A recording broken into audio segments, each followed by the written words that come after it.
La constitution en vigueur en République démocratique du Congo, promulguée depuis le 18 février 2006 par les présidents de l'époque, j'ai cité Joseph Kabila Kabange, est au cœur des débats en République démocratique du Congo. Faut-il la changer? Faut-il la réviser? Ou faut-il tout simplement la garder dans son état actuel? Élément de réponse, bien sûr, comme promis, dans cette nouvelle édition de votre magazine Débat 24. Je vous rappelle que vous nous suivez en direct de Kinshasa. Kinshasa, c'est cette belle capitale de la République démocratique du Congo. Et nous, c'est Kin 24 en direct de Kinshasa, bien sûr. Sur ces plateaux, je suis très bien entouré. Ils ont eux aussi honoré leurs paroles. Je suis donc honoré de la présence de M. Trésor Kongolo, les politologues avertis. Il est cadre au sein du parti présidentiel, j'ai cité l'UDPS. À ses côtés, honoré de la présence de M. Gédéon Kolela. C'est un analyste politique éclectique. Et en face, Maître Rodrigue Amazani, il est la bouche autorisée du parti Envol. Comme vous le savez, l'Envol, c'est le parti cher au président Deli Sesanga. Alors, pour planter les décors, je vais carrément donner la parole, si je peux l'appeler aujourd'hui, les chantres de ces changements de constitution. Lui ne jure que par les changements de cette constitution. Alors, sans plus tarder, je lui donne la parole. Pourquoi il tient à tout prix qu'on change cette constitution? Merci John Chitende pour la parole. Je salue mes co-débatteurs sur ce plateau. Je salue également l'ensemble des téléspectateurs, pour ne pas dire les compatriotes congolais qui nous suivent en ce moment. Un homme intelligent a dit un jour, la vie est un apprentissage permanent.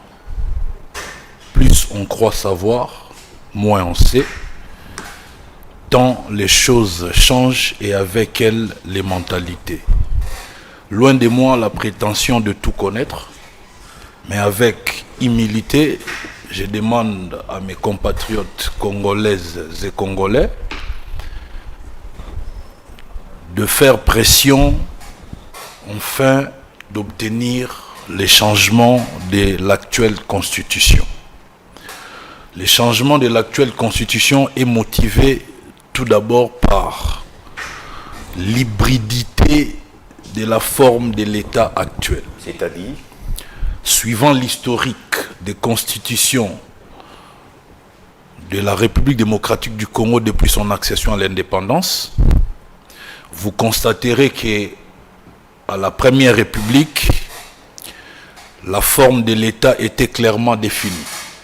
C'est-à-dire, nous étions dans un État fédéral au régime parlementaire. À la Deuxième République, la fameuse constitution qu'on a appelée la constitution révolutionnaire, on est passé de l'État fédéral à un État unitaire au régime présidentiel.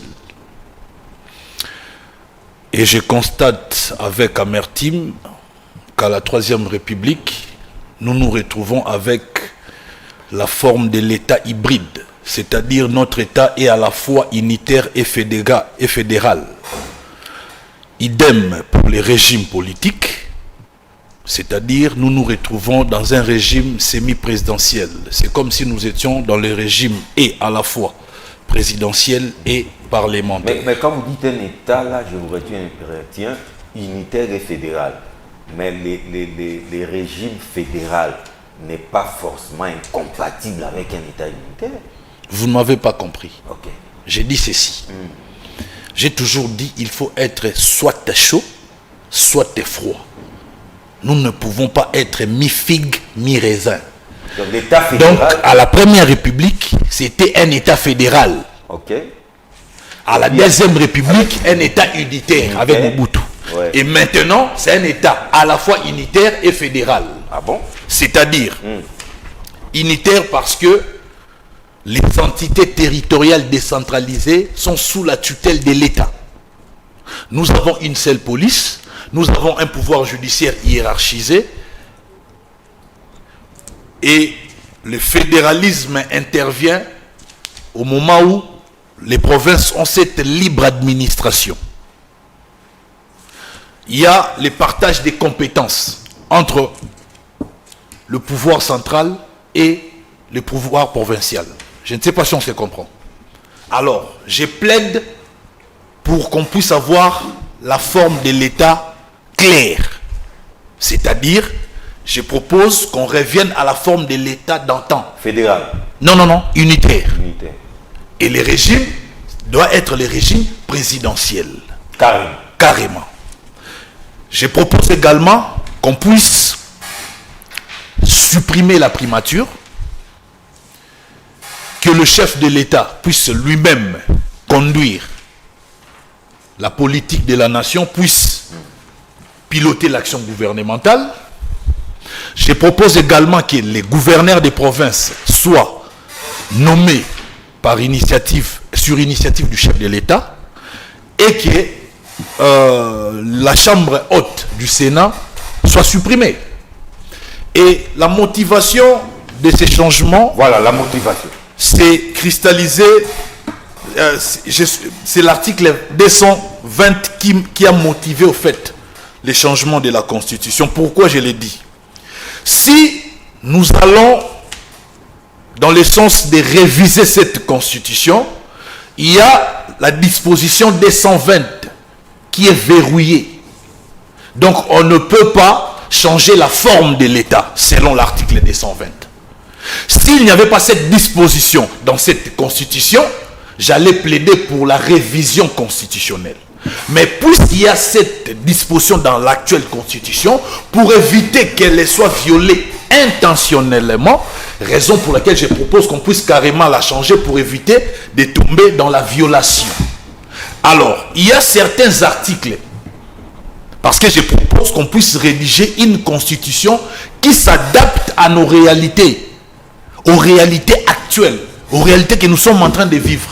La dernière fois, je vous avais dit, concernant par exemple la nationalité congolaise, la constitution étant claire là-dessus, que la nationalité congolaise est exclusive. Elle ne peut être détenue concurremment avec une autre nationalité. Mais nous constatons que certains officiels, que ce soit dans la chambre haute du Sénat, dans la chambre basse, à l'Assemblée nationale, que ce soit dans l'institution gouvernement, nous retrouvons des officiels qui ont la double nationalité. N'est-ce pas là une violation de cette actuelle constitution? Alors pourquoi ne pas rédiger une constitution qui s'adapte à ce genre de réalité? C'est-à-dire, on change carrément le contenu de cette disposition pour permettre à ceux qui ont acquis la seconde nationalité, peut-être pour des raisons qui leur sont propres, ou soit ils voulaient avoir le même droit que les citoyens des pays qui les ont reçus, puissent également exercer le pouvoir ou bien travailler en bonne et due forme. Parce que là, ils sont dans l'illégalité. La Constitution n'autorise pas la double nationalité. Nous avons par exemple l'article 4 de cette Constitution. Malgré que nous avons 26 provinces, pour moi j'ai dit déjà que 26 provinces c'est trop, mais la disposition, l'article 4 laisse une brèche pour la création des autres provinces si les besoins s'est présenté. Nous avons l'article 70 de cette constitution qui m'a ramené directement à l'article 73. L'article 70 nous dit clairement que le président actuel peut rester en fonction jusqu'à l'installation effective du nouveau président. Et l'article 73 nous dit que c'est la CENI qui doit organiser les élections 90 jours avant l'expiration du mandat du chef de l'État. Mais cette constitution ne nous dit pas si cette CENI rencontre des difficultés liées aux moyens financiers, qu'elle n'arrive pas à organiser les élections, quelle sera la sanction? Et qui sera sanctionné? Est-ce le président de la République? Est-ce le membre de la CENI? Donc, mais qu'est-ce que vous proposez alors? Mais puisque nous avons une constitution qui est, à mon avis, inachevée, des dispositions floues, difficiles à comprendre. Il y a des zones d'ombre. Trop de zones d'ombre qui permettent à ce que les dirigeants, ceux qui sont au pouvoir, puissent interpréter cette constitution selon à leur avantage.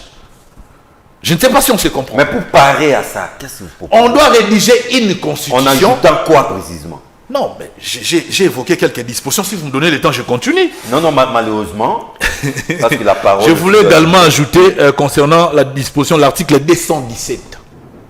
Cet article se retrouve dans plusieurs constitutions des pays africains. J'accepte cela.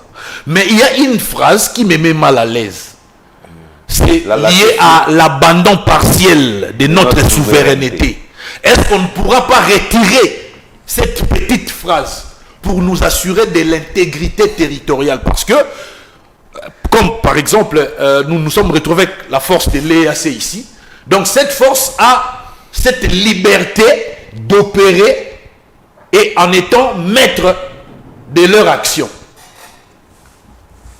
Pendant ce temps, la partie où cette force opère est sous contrôle de cette force et non sous contrôle des FARDC, suivant notre constitution. Donc, j'ai compris que cette constitution ne permet pas le développement de notre pays. Cette constitution favorise une classe politique, favorise un certain groupe d'individus. Malheureusement, aujourd'hui, nous nous retrouvons, par exemple, lorsqu'il y a eu crise entre les FCC et les CACH. Nous nous sommes retrouvés dans une situation de synergie. C'est-à-dire il y avait deux maîtres qui dirigeaient le pays. De l'autre côté, il y avait l'autorité morale du FCC qui donnait des injonctions à ses ministres, à ses députés. Et de l'autre côté, nous avons le chef de l'État que le peuple congolais est allé voter. Merci. Et aujourd'hui, je constate avec amertume que la méritocratie est mise à mal par l'héritocratie. Ah, ok. Donc aujourd'hui... Du père au fils. Voilà. C'est familial. La méritocratie est mise à mal par l'héritocratie. Merci. Alors, si nous arrivons à parler le même langage, que nous puissions rédiger une vraie constitution qui tient compte de nos réalités socio-culturelles et surtout qui sera considérée comme un véritable pacte républicain, je vous dis en ce moment-là, nous pouvons rêver du développement effectif de ces pays. Aujourd'hui, Ramazani, en tout cas, Trésor Kongolo, lui qui est les chantres ou maintenant les porte-voix de ces changements de la Constitution, vient d'évoquer ces motivations. Je crois que finalement vous êtes convaincus, hein, il y a lieu qu'on change cette Constitution. Merci, merci John. Je ne saurais commencer cette émission sans pour autant penser à Gloria Senga. Gloria Senga, compagnon de lutte au sein du parti En Vol, détenu et torturé à l'Agence nationale de renseignement dans des conditions infrahumaines. Aujourd'hui, les rapports qui nous remontent de ses parents, nous apprenons qu'il est exposé à des maladies infectieuses. Ah, elle a été retrouvée quand même. Oui, parce que contacté après plusieurs pressions, évidemment, je tiens à remercier vos médias qui nous ont aidés à parler de sa situation. Sa mère a été autorisée, donc c'est la seule personne qui a été autorisée à la rendre visite et que malheureusement, contre toute attente, dans un état dit de droit, il ne lui est pas permis la visite d'un avocat, malheureusement. Et détenu plus d'un mois dans le geôle de l'ANER qui, au regard de la procédure pénale, n'a que de pouvoir des gardes à vue, ensuite de la transmission au niveau du parquet pour éventuellement la mise d'arrêt provisoire ou carrément la détention préventive. Je pense à Gloria Senga. Nous, ses compagnons de lutte, nous allons continuer à parler de son cas parce que nous vivons dans un pouvoir dictatorial. Gloria Senga est prisonnier personnel de M. Tshisekedi qui a décidé de lui placer dans des conditions de torture dans ces geôles de l'ANR et que Gloria Senga soit dans des situations inacceptables. Ma pensée se dirige vers elle. Revenons dans le débat.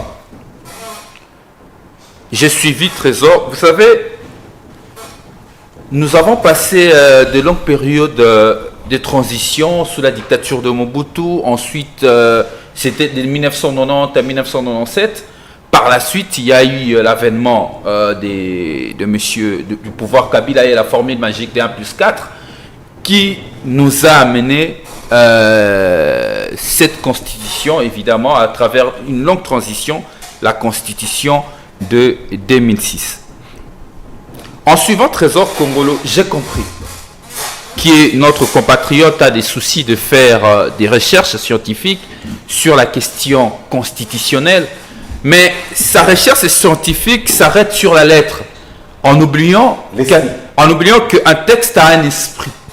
Quel est l'esprit de ce texte? Et l'esprit d'un texte, notamment la Constitution, vous le retrouvez dans les travaux préparatoires qui vous donnent la réponse de tout chercheur,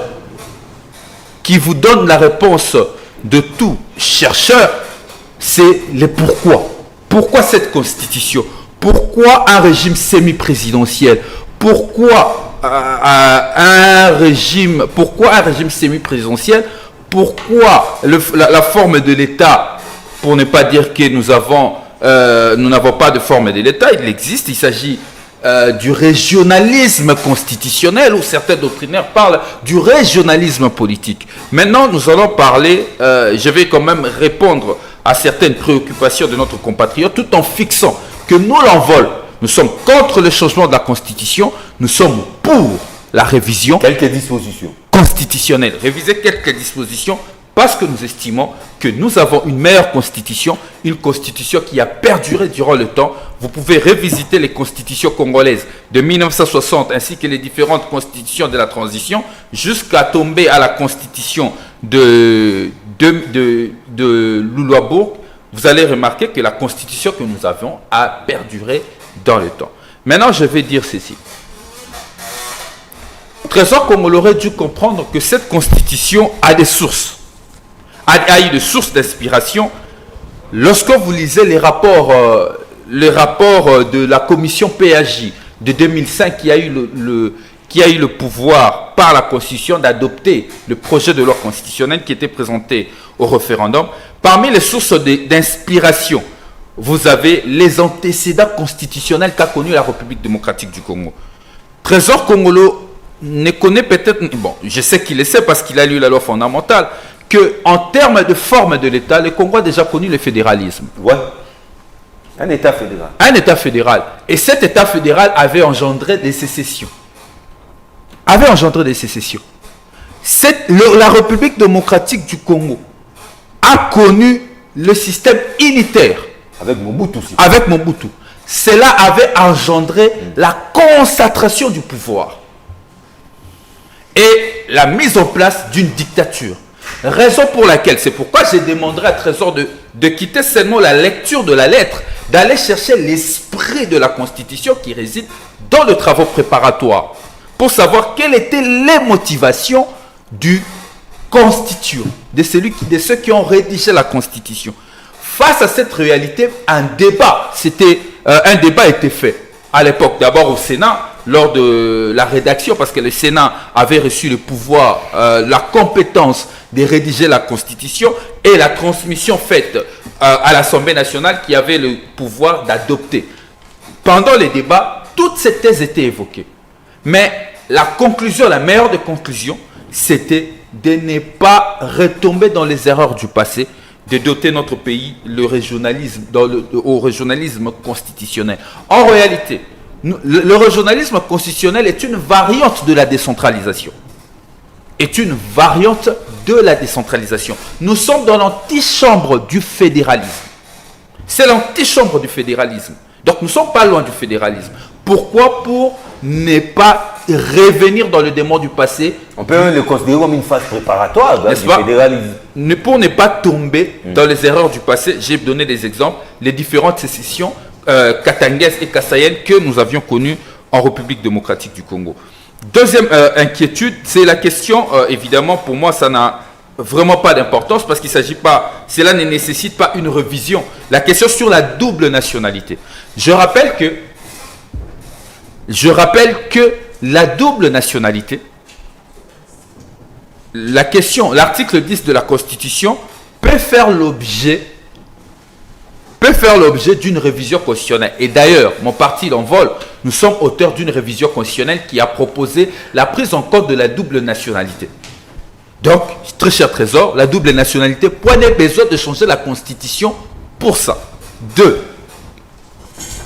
La problématique sur la rationalisation de notre système de décentralisation.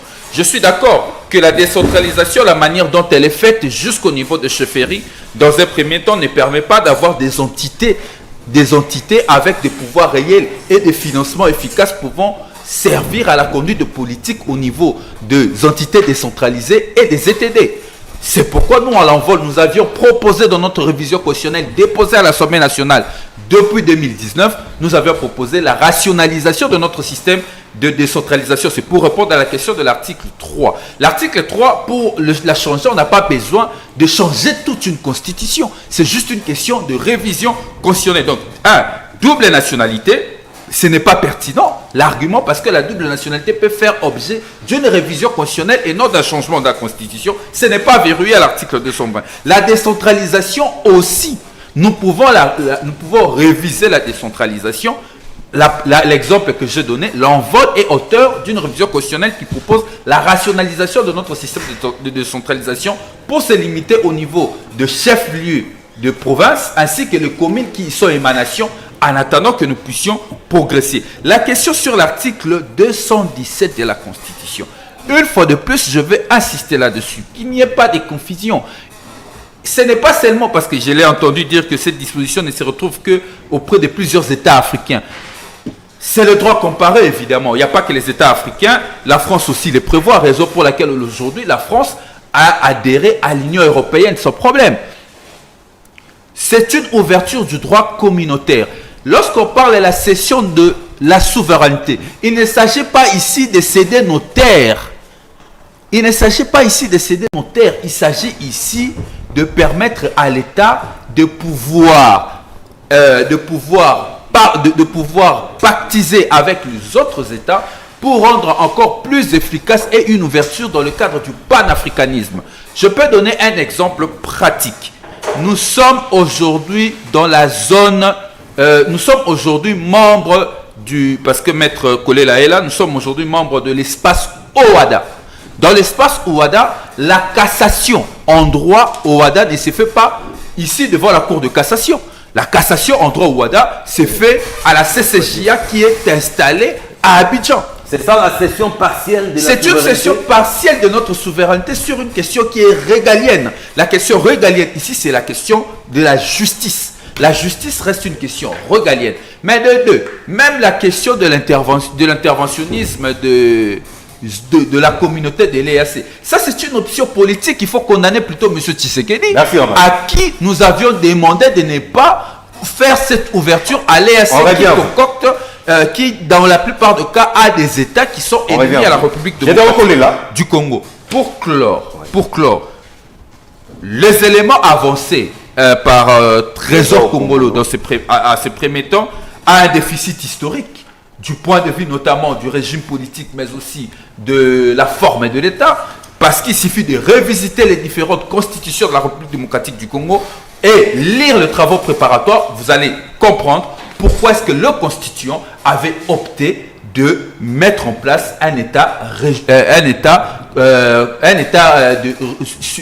notre État en régionalisme constitutionnel et non dans une forme de fédéralisme comme le propose le Trésor Congo. En tout cas, je ne veux pas qu'on mélange les pinceaux. Commençons d'abord peut-être par comprendre le concept. C'est quoi les changements des constitutions ou de la constitution et la révision?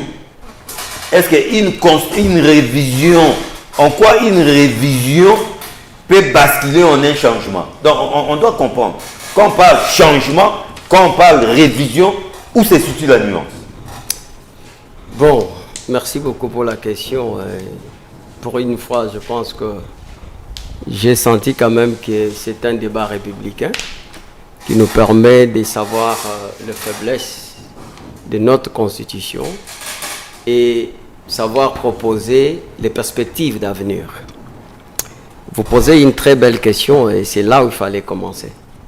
Et c'est quoi pour ceux qui approuvent la révision constitutionnelle, donc comme mon ami Ramazani. Et la différence ou la démarcation, c'est à quel niveau? Oui. Ramazani, révision, Congolo, changement. On parle effectivement de changement de la Constitution lorsque il s'agit de doter un nouveau État d'une Constitution, ou encore lorsqu'on parle de réfondrement total des régimes, hein, comme actuellement. Donc nous sommes dans un régime semi-présidentiel, comme on peut dire. Si nous voulons aller dans les régimes totalitaires ou présidentiels, qu'on peut dire, c'est-à-dire que ça va entamer effectivement ou entraîner la forme de l'État, à ce moment, on parle de changement de la Constitution. Autrement dit, c'est toucher aux dispositions verrouillées. Bon, ces dispositions sont verrouillées, il faut se poser la question qui les a verrouillées. Parce que, ici, il faut savoir que cette disposition est verrouillée par rapport au pouvoir constituant dérivé, qui est limité. Tandis que l'article 5 parle de la souveraineté, c'est-à-dire de pouvoir primaire. Parce que le peuple n'est pas limité. Vous voyez, il n'a pas un pouvoir limité. Le peuple peut aller au-delà de ce qu'on peut appeler dispositions dérivées. Par exemple, aujourd'hui, pour le peuple, Tshisekedi n'est pas tenu à aller jusqu'au bout. Si par exemple le peuple, donc aujourd'hui, prend la décision de mettre fin au mandat de Tshisekedi, il peut le faire.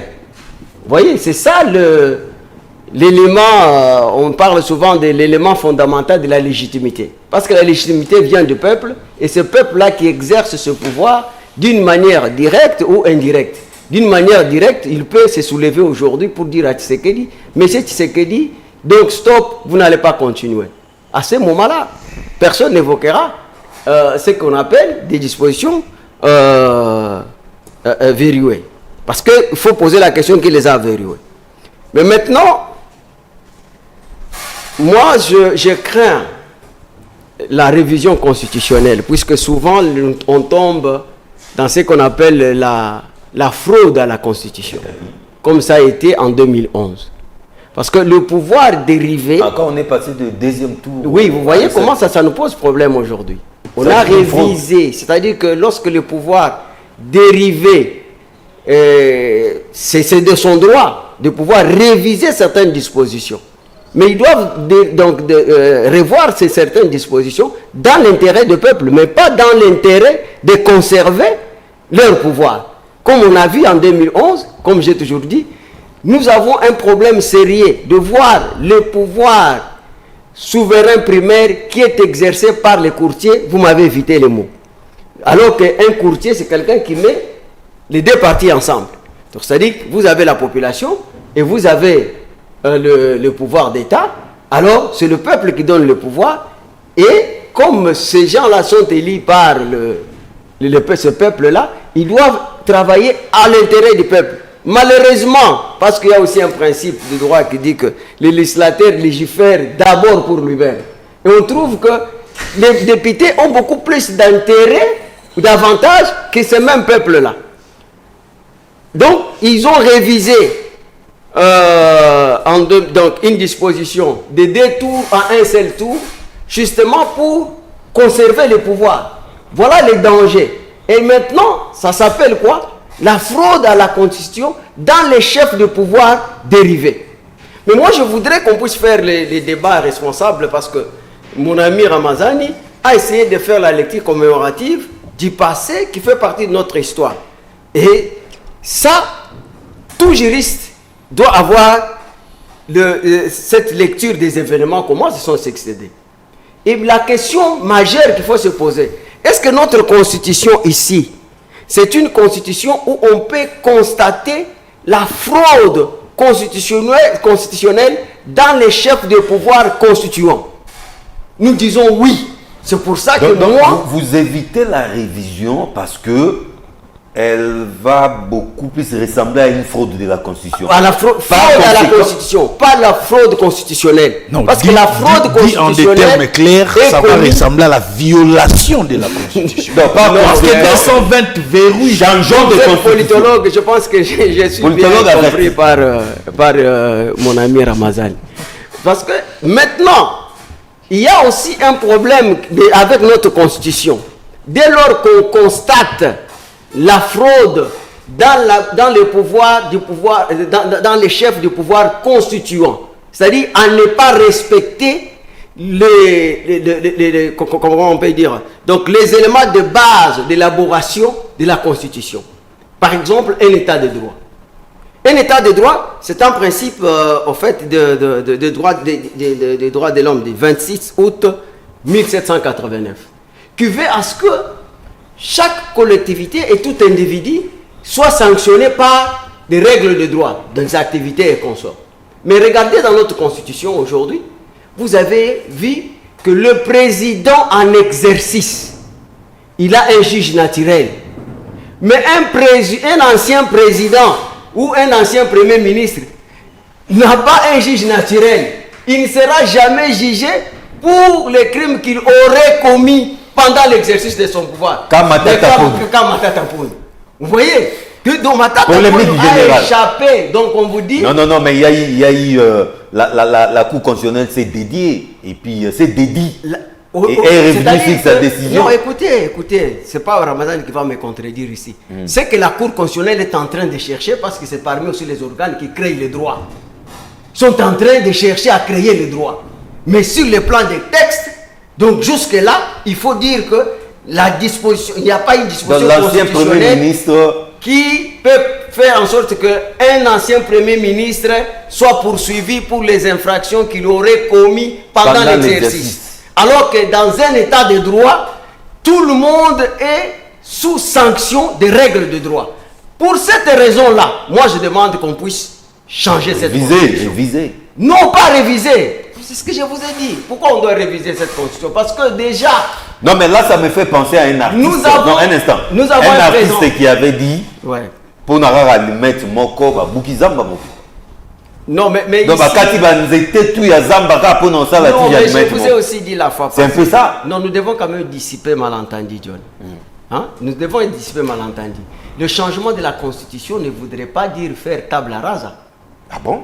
Oui, je ne voudrais pas dire... Je vous donne l'exemple. Est-ce que vous savez que la disposition de l'article 43 a toujours existé depuis 60 dans toute notre Constitution sur la gratuité d'enseignement, même si ce n'était pas d'application? Et nos grands frères, moi je connais mon grand frère a étudié gratuitement jusqu'à CO, à notre époque on appelait ça comme ça. Donc c'est pour dire qu'il y a des dispositions. Deuxième disposition, et je le parle aussi sous contrôle de Ramazani, il a parlé ça, peut-être dans d'autres termes. Il y a une fraude constitutionnelle et cela se répète dans toutes nos constitutions. Pourquoi? Laquelle? Donc nous avons quelques exemples de principes de fraude constitutionnelle dans le chef de pouvoir constitution originaire dans les cas de la RDC. Comment? C'est-à-dire que chaque constitution doit tenir compte de la constitution précédente. Alors que la loi fondamentale n'a pas tenu compte de nos us et coutumes et nos traditions. On a transplanté les institutions belges et que cette démocratie aujourd'hui, ce sont des valeurs que nous devons intérioriser. Par du fait qu'on n'a pas donné cet espace de pouvoir, de pouvoir reconnaître nos traditions, nos coutumes, ça s'appelle aussi la fraude constitutionnelle dans les chefs de pouvoir constituant. Je reviens à vous. Donc, Olivier Sambay, cercle axiologique, membre de la société civile, bienvenue. Merci. Débat autour de la Constitution du 18 février 2006, 19 ans après. Y a-t-il lieu que cette Constitution soit changée, amendée, ou tout simplement on doit la garder telle qu'elle est? Nous serons peut-être à la 19e année parce que le référendum novembre 2015, 2005 plutôt, ça fera 19 ans. comme vous l'avez dit, mais nous devrions compter à partir de la date de sa promulgation, le 18 février 2006. Donc nous sommes, ça fait 18 ans déjà et quelques mois, disons 4 mois, nous, bientôt 19 à 20 ans. Bon, j'aimerais m'inscrire dans une approche de clarification des concepts, comme vous venez de l'évoquer, Maître Kolela vient de le faire, mais aussi m'inscrire dans une approche synchronique et diachronique en même temps. Premièrement, clarification conceptuelle. Quand on parle de changement et révision, comme ça vient d'être dit, le changement signifie l'abrogation totale. Tabula rasa. L'abrogation. C'est-à-dire quoi? Vous voyez cette constitution, on peut mettre en place une nouvelle constitution. L'article qui était ici, l'article 10, devient l'article 15 de la nouvelle constitution, avec le même contenu. C'est pourquoi il a dit l'article 44, je crois, c'est la 43. 43. D'autres qui sont là. L'article 43, les contenus restent les mêmes dans toutes les conditions, on l'a toujours trouvé. Vous voyez, là, nous sommes dans une approche diachronique, l'évolution dans les temps. Comment est-ce que certains contenus de la Constitution ont évolué? Une approche diachronique. En ce moment-là, on se dira, voilà, il faut changer de constitution. On dira que quand on parlera des changements, il n'y aura pas la suppression totale de tous les contenus de la Constitution, mais on dotera la Constitution peut-être d'un nouveau contenu.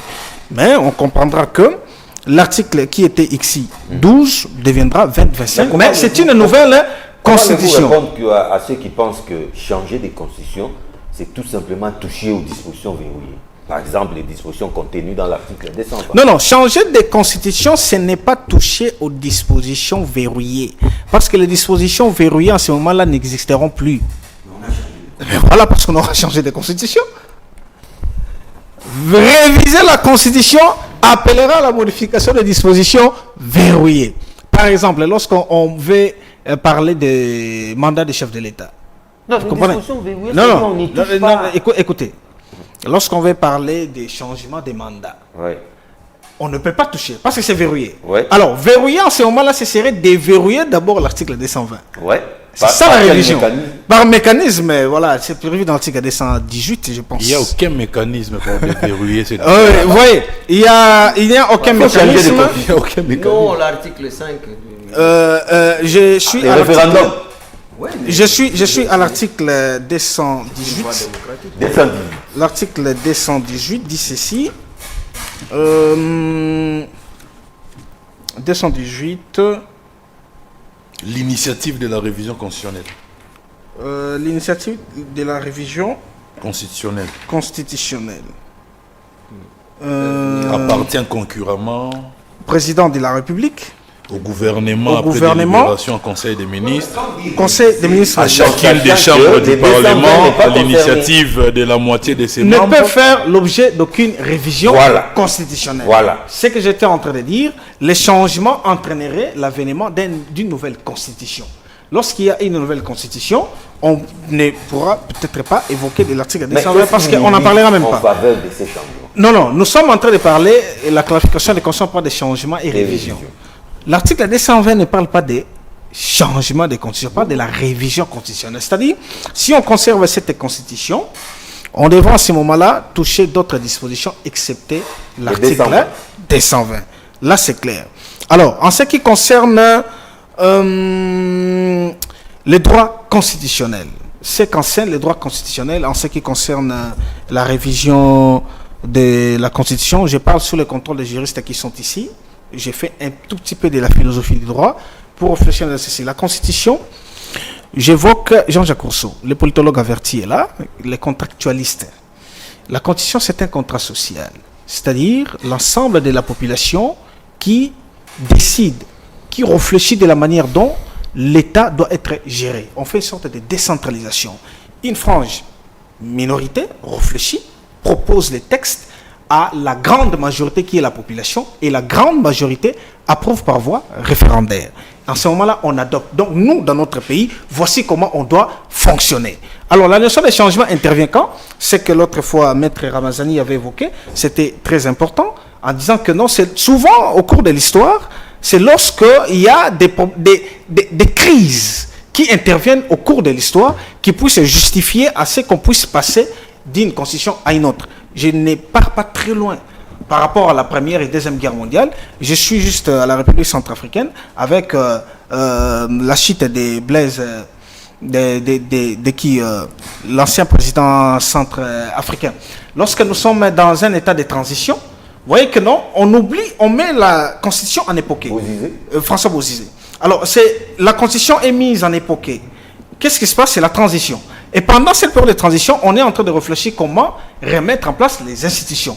Ils ont versé dans une nouvelle république avec une nouvelle constitution. Changement. Ils ont fait les changements. Alors, la révision intervient quand?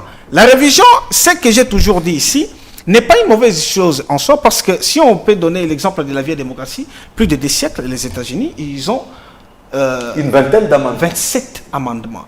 Révision signifie amendement. Et en droit, quand il faut modifier les textes, on parle de modification, on parle d'abrogation des dispositions intérieures. Quand est-ce qu'on peut parler de l'abrogation des dispositions antérieures plutôt? C'est lorsqu'il y a une nouvelle loi qui naît. On abroge les dispositions antérieures. Donc on ne peut plus évoquer la disposition antérieure parce que c'est abrogé. C'est en ce moment-là qu'on parle de changement.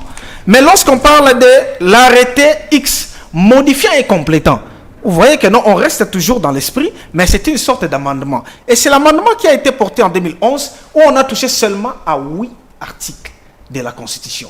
8 articles seulement ont été touchés en 2011. Alors, peut-être dans la deuxième prise de parole, nous allons peut-être évoquer les différentes dispositions de la Constitution qui doivent nécessairement être touchées.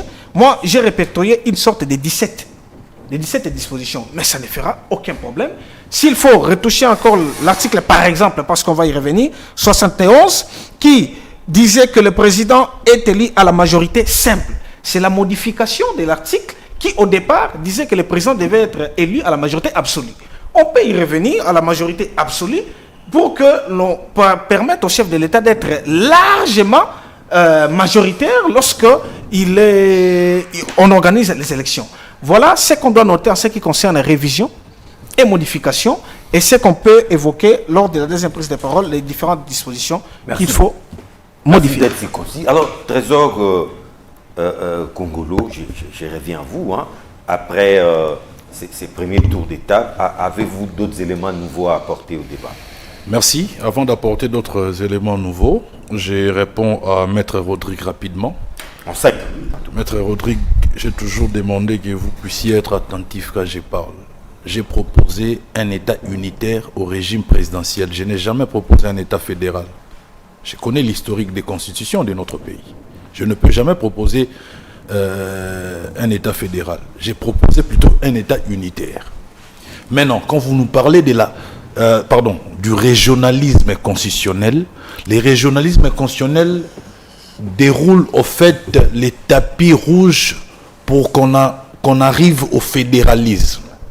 Et pourtant, si nous revenions dans l'unitarisme, nous sauvons ces pays des menaces de sécession. Parce qu'aujourd'hui, il vous souviendra que nos amis du Katanga, une frange de nos amis du Katanga plaide pour un État fédéral. Non, Katanga n'y est tout. Il y a aussi l'État du Kivu. Donc pour combattre. Les Bakata Katanga.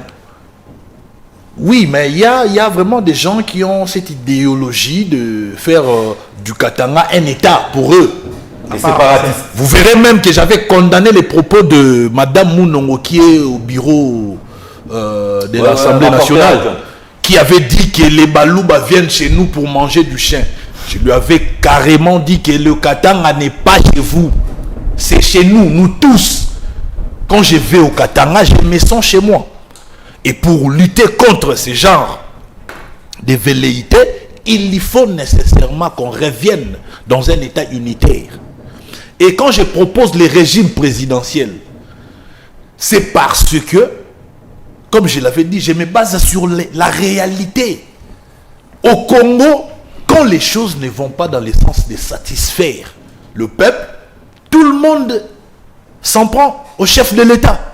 Je n'ai jamais vu le peuple s'en prendre au Premier ministre. Et pourtant, actuellement, nous avons un exécutif bicéphale. Et même quand Maître Rodrigue Ramazani intervient, vous verrez qu'il tire souvent sur le président de la République, comme si nous étions dans un régime présidentiel. Pourtant, nous sommes dans un régime semi-présidentiel. Il y a également le Premier ministre qui a sa part à jouer dans la gestion du pays. Alors, pourquoi, lorsque la force de l'EAC était venu, vous de l'opposition, Maître Rodrigue, vous avez dit que non, voilà, Félix est en train d'ouvrir la voie royale à la balkanisation. De vendre les pays. De vendre les pays, vous avez dit ça. Raison pour laquelle j'ai dit, il faut qu'on puisse soutirer cette petite phrase de cette disposition. C'est simple.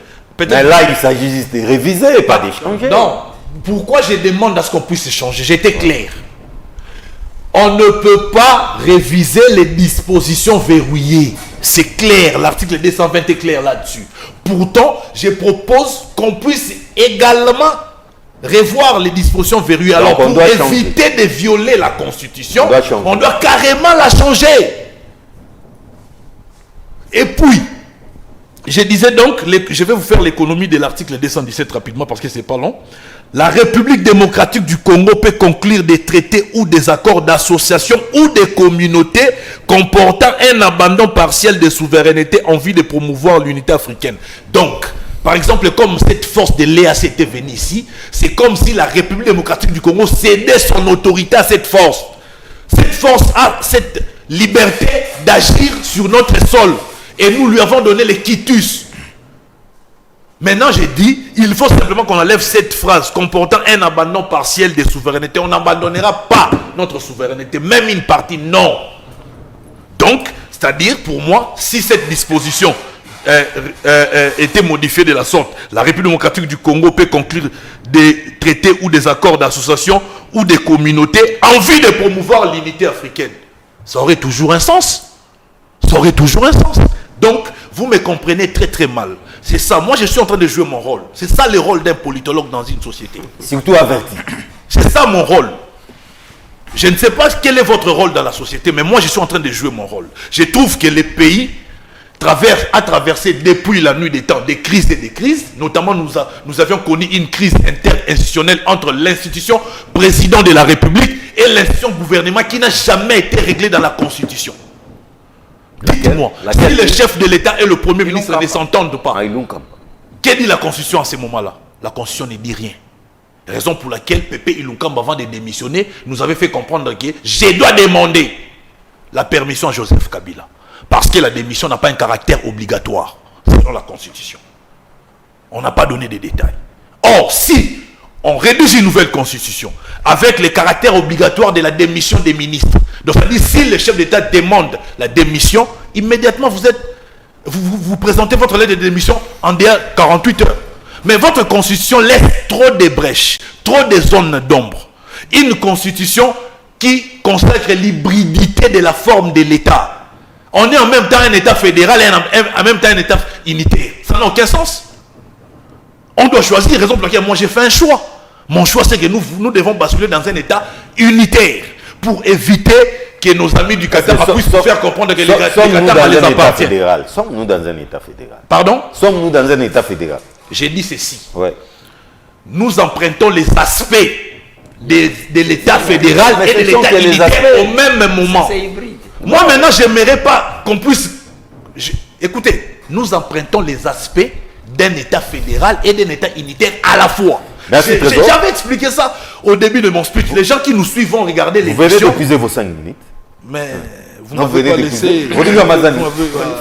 Pourquoi moi c'est toujours 5 minutes. Au début, vous coupez la parole avant tout le monde, les autres parlent plus que moi. 10 minutes. Les autres économisent le temps. Maintenant, 5. Ouais. 5 minutes. Merci, George. Je crois que je voulais revenir sur le changement de la Constitution parce que Maître Kolela a affirmé que ça ne faisait pas tabula rasa. Heureusement que Samba est revenu là-dessus. Je crois que c'est devenu sans objet. Oui, c'est un tabula rasa. Et l'enjeu du changement de la... Et l'enjeu du changement... Avant de revenir à Trésor, l'enjeu du changement de la Constitution aujourd'hui, c'est que nos amis de l'Union sacrée ne veulent pas dire. C'est évidemment de faire tabula rasa pour permettre à M. Tshisekedi de se représenter comme candidat président de la République. Quel raisonnement erroné, bâclé. C'est ça l'enjeu. C'est nauséabond. Ramazani ne supporte pas ça. S'il vous plaît, Congolo. C'est trop simple comme réflexion. Non, Ramazani n'aime pas ça. Lui ne vous avait pas Calme, interrompu. voilà. Ramazani. L'article 70 de la Constitution dit que le président de la République est élu pour un mandat de 5 ans renouvelable une seule fois. Aujourd'hui, cette disposition ne permet plus à par exemple, M. Kabila de se représenter. M. Félix Tshisekedi, comme président de la République, a fait ses 5 premiers mandats et aujourd'hui vient de le renouveler la seule fois que la Constitution le permet. En faisant le changement de la Constitution, évidemment, chose que Kabila avait tenté aussi, pour se représenter et bloqué par le peuple le 19 septembre 2016, à travers cette marche pacifique organisée par le Rassemblement, avec le président, le feu Papa Etienne Tshisekedi. Aujourd'hui, Félix Tshisekedi et ses affidés sont dans la même démarche, en réalité. C'est de changer la Constitution afin de faire tabula rasa. Je suis en train de répondre sur la question de tabula. La table rase, c'est à ce niveau-là.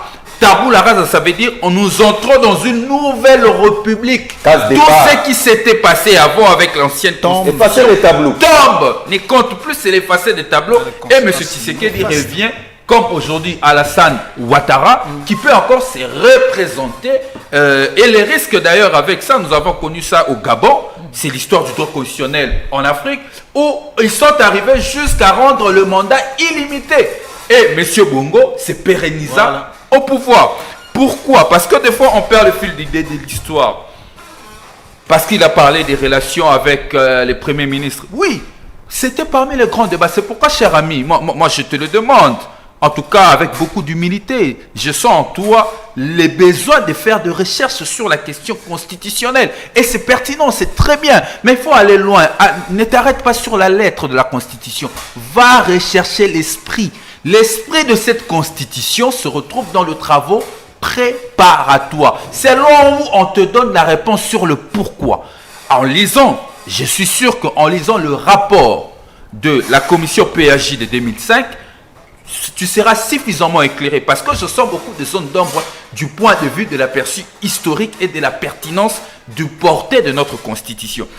La question de l'unitarisme a fait l'objet d'un long débat et d'un très long débat entre les différents législateurs, constituants à l'époque. Pourquoi on n'a pas pris l'unitarisme, encore moins le fédéralisme? Donc en te répondant, j'avais mélangé tous les deux. Je dis, ce système-là, le Congo a connu tous ces deux systèmes qui malheureusement a engendré des frustrations au sein de l'histoire. On a connu une dictature à cause du système de la centralisation du pouvoir. Et le pouvoir étant tellement centralisé et que finalement, M.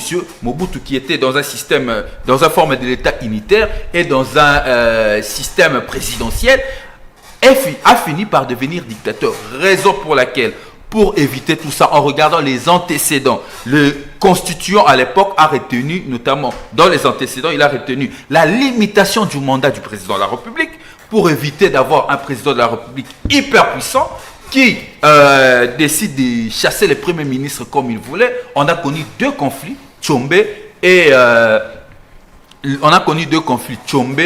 et Patrice Emery Lumumba. La constitution actuelle permet en fait, sauf il ne faudrait pas confondre en fait la mauvaise foi des politiciens et la constitution. La constitution est un texte qu'il faut respecter. Le premier ministre, par exemple le cas de Ilukamba, la majorité aurait dû s'assumer. Nous sommes dans un système qui sépare le pouvoir entre le président de la République et le premier ministre. Non, juste 30 secondes. La dernière question de Congolo, évidemment, il dit pourquoi au Congo, les peuples s'en prennent toujours au président de la République? Mais c'est évident, parce que le président de la République est redevable au peuple. Le premier ministre est redevable au Parlement. Mais le Parlement, c'est le peuple. Je dis ceci, le peuple, en termes de représentation, c'est une fiction juridique. C'est une fiction juridique. Le peuple parle du président parce que c'est de lui qu'il s'agit. Les mandats qu'il tient, il les tient de la population directement. Et c'est logique que notre population puisse parler directement du Gédéon président Kolola. de la République. Et pour chuter, on ne peut pas aujourd'hui changer toute une constitution pour notamment des questions de l'article 217 qui nécessitent seulement une révision. Si c'est là Moi, vous j'avais savez- parlé de plusieurs dispositions. Parce que Gédéon je n'ai pas Kolola. tout le temps, Maître Rodrigue. Si vous me donnez tout le temps, une émission Non, à moi seul de je 60 dis ceci. minutes, je vous sors Les toutes questions. les faiblesses de cette Gédéon constitution. Je dis Kolola. ceci. Toutes Jean les Kongolo. dispositions Ouais, c'est qui amènent pour la vous. confusion dans cette constitution. Non, non, la parole a Je tourné. ne t'ai pas arraché la parole. Malheureusement, vous m'arrachez. Gédéon Kolola. Cher Congolo, les questions les plus pertinentes que Limite, vous ça avez va soulevées, écouter, maître. je les ai répondu au regard de l'histoire des Gédéon antécédents Kolola. constitutionnels du Congo. Je les Vous avez répondu la parole, vous avez que la parole. malheureusement, les restes que vous soulevez nécessitent simplement Non, il y aura une une révision suite et fin, constitutionnelle une et deuxième non un partie de changement. cette émission. Donc, il faut aller voir les Gédéon travaux Kolola. préparatoires. Ça va plus vous aguerrir dans votre réflexion. Gédéon Kolola. Oui. Bon, moi, je pense que nous devons nous comprendre à un certain moment. Je vis, effectivement, quand vous lisez les travaux préparatoires, je suis d'accord avec lui, qu'ils ont examiné pour voir que les Congos ne sont pas prêts, ne sont pas encore matures pour vivre le fédéralisme. Et parce que dans l'histoire aussi, ces régimes unitaires nous a posé des problèmes parce qu'il Lesquels, faudra... par exemple? Il faudra La preuve imposer. aujourd'hui, juste pour ajouter, hein, c'est un petit débat. La preuve aujourd'hui, nous avons une constitution qui vit pendant 19 ans, alors que les précédentes constitutions en a fait moins. Nous avons Ça veut dire basculé l'équilibre dans les- recherché. Nous marche. étions C'est-à-dire- immatures. Nous venions à peine d'accéder à Pas en l'indépendance. 1960. Nous partageons. Non, j'ai parlé Kolola. depuis 1960 Mais vous me S'il vous jusqu'à plaît, aujourd'hui. s'il vous plaît, c'est Kolola qui a la Ceci. parole. Alors, C'est ce Maître qui fait Gédéon qui a la que parole. dans les pratiques, nous sommes versés dans les régionalismes. Ce n'est pas pour dire aussi que le régionalisme a amené cette paix, parce que jusqu'aujourd'hui, nous avons aussi Voilà. le problème de dire qu'il y a un tel coin qui ne s'est pas retrouvé. Vous le savez très bien. Donc, vous savez aussi que ça, quand même, fait en sorte qu'il y a beaucoup plus de débats de tribalisme. C'est pour dire qu'il faut À encore... cause du régionalisme. Oui, non? mais à chaque fois, nous sommes dans les régionalismes, non? À chaque fois, vous voyez les débats. Les débats qu'on venait de faire ici, de dire que telle Maniema. région ne s'est pas retrouvée. C'est venu d'où? Parce que les gens ne se contentent pas de voir au niveau de la base. Ils voient que même au niveau, au niveau central, il faut que cette représentativité puisse se produire. Alors nous avons déjà discuté sur ça. Donc moi je pense qu'on parle parfois le même langage pour dire qu'en pratique, nous ne vivons pas le fédéralisme, nous ne vivons pas aussi l'unitarisme, mais nous vivons le régionalisme. Alors, mais moi je voudrais que M. Ramazani, parce qu'il a cette lecture commémorative de tous ces événements de la Constitution, puisse me rencontrer par rapport à un élément que j'ai ajouté, parce que vous et moi nous sommes bâtis dans ce pays pour s'opposer contre l'arbitraire. Et lorsqu'on trouve l'arbitraire comme cette disposition, qui nous prévoit, qu'il n'y a pas une disposition qui prévoit les poursuites d'un individu qui aurait détourné l'argent de la République, mais il est exonéré des responsabilités du fait qu'il n'est pas dans l'exercice. Ça Juste doit une quand même nous révision poser des constitutionnelle, problèmes. ça suffit. Mais Pas un changement. ça doit quand même nous poser des Non, juste une révision constitutionnelle, hein, si vous voulez être encore plus détaillé. Encore que nous avons une constitution très détaillée. S'il vous Et plaît. il faut Très aussi détaillé. savoir, parce qu'ici, il faut aller plus loin, parce que vous défendez cette constitution pour dire c'est une meilleure constitution qu'on Faut n'a tout jamais eue. simplement réviser. Alors que cette En tout cas, constitution pour le cas Matata, c'est juste viole une révision. aussi Pour les vous buts suivre, hein, si vous voulez. fondamentaux. Ici, nous parlons de la déclaration universelle. Et c'était un élément de révolution en France. En 1789, il y a eu une révolution. De voir qu'il y a certaines personnes qui bénéficient des privilèges de poursuite et que ça ne pouvait pas être le cas. C'est une révision. Alors, aujourd'hui, nous ne pouvons pas accepter qu'il y ait certaines personnes qui sont au-dessus de la loi. Ça doit tout simplement Mais est-ce qu'il faut réviser. changer Non, mais pour ça? non, ça c'est vous qui pensez. Mais maintenant, regardez. C'est une réflexion. Parce que Maître Ramazani, c'est que lorsqu'on parle même de changement, ce n'est pas que les textes qu'on doit composer doit passer par une mode d'octroi. Non. Mais ça doit passer par les référendums. Mais vous êtes de l'acteur politique. Vous êtes suivi par cette Merci, population. Gédéon. C'est à la population maintenant de faire les choix. Merci. Et vous pensez, nous pouvons même aller plus loin pour dire, si c'est le nom de Tshisekedi qui dérange, problème. on peut même dire C'est que non. ça le problème. Pour Tshisekedi, il ne va pas se présenter. 30 secondes, pardon, Mais pardon, compte non, je voudrais tenu faire 30 secondes. de Je cette- voulais juste savoir, Voilà. que mon ami Rodrigue puisse Moi, me je dire n'aime pas ici, quand je parle. est-ce que l'unitarisme peut empêcher le développement des provinces? Je ne pense pas. Olivier Samba. C'est la volonté des hommes politiques. Parce que l'unitarisme, Pourquoi on a fait la décentralisation? Pour démontrez-moi les sur l'unitarisme politiquement, parce que s'il vous les plaît. faiblesses du fédéralisme, moi je peux vous les démontrer dans ce pays, mais les faiblesses Non, de c'est l'unitarisme, un débat à je suivre. Hein. Il y ne aura une trouve petite pas. fin. Mais Démontrez-moi les Olivier faiblesses Samba. de mais les- c'est les 32 ans de Mobutu Oui, qui reçu Olivier Samba, l'unitarisme. s'il vous Cher plaît. John, Ouais. C'est les 32 ans de Mobutu. cher l'unitarisme. Congolo, cher Ramazani, apaisons-nous, l'unitarisme a deux formes. Unitarisme centralisé et unitarisme décentralisé. Nous sommes actuellement dans un état d'unitariste décentralisé. Fortement décentralisé. Fortement décentralisé même. Et là, je pense Non, que... c'est un combat doctrinal. Oui, et C'est un combat doctrinal, c'est exactement. classification. Alors, parce qu'il y a des doctrinaires qui ce qui nous classifient concerne réforme actuellement, administrative à trois. ce qui nous concerne le centralisme, actuellement, le décentralisme, c'est et le l'État- fédéralisme. Dans le l'État décentralisme, il unitaire. parle des variantes, notamment le régionalisme. vous versez politique. dans ce que vous détestez vous-même. Non, J'étais en train c'était de important, parler pas de la science, hein. de Là, je laisse pas passer. l'unitarisme. Parce qu'il y a des formes. Quand on parle d'unitarisme, centralisme, fédéralisme, moi je reste dans votre mot, unitarisme. Et nous avons l'unitarisme centralisé et décentralisé. C'est clair. Qui bascule. Je parle de l'unitarisme sans évoquer le fédéralisme. Alors, j'étais juste en train de clarifier là-dessus. Ce qu'il faut noter, c'est que la révision constitutionnelle n'est pas une mauvaise chose en soi. Malheureusement, le temps d'antenne ne nous a pas permis d'épuiser toute la matière. Mais en un mot, retenons que la révision constitutionnelle n'est pas une mauvaise chose Il en a quand soi. même un danger. Il y Ça a des représente des conséquences dangers de la du fraude point à de la vue Constitution. éthique. Ouais. Soyons clairs, ça représente un danger du point de vue éthique. Mais rationnellement, ça ne représente aucun danger. En tout cas, ces débats interminables. Rationnellement, ça ne représente aucun danger. Du point de vue éthique, au regard des intentions, Samba est tout à qui l'essai. sont Mais j'ai désolées. compris que Maître Rodrigue ou bien nos amis de l'opposition Ouais. Vous voulez ne qu'on veulent reste pas encore du sur la changement même de la chose Constitution pour dont- parler on simple les fait qu'un changements, individu il voit Je qui vais c'est qui- permettre à cette- leur Parce que les motivations ne sont pas Les pertinentes. décisions, c'est samedi. Le À partir de 8h30, portez-vous bien. des générations La plupart futures. des éléments évoqués nécessitent une révision.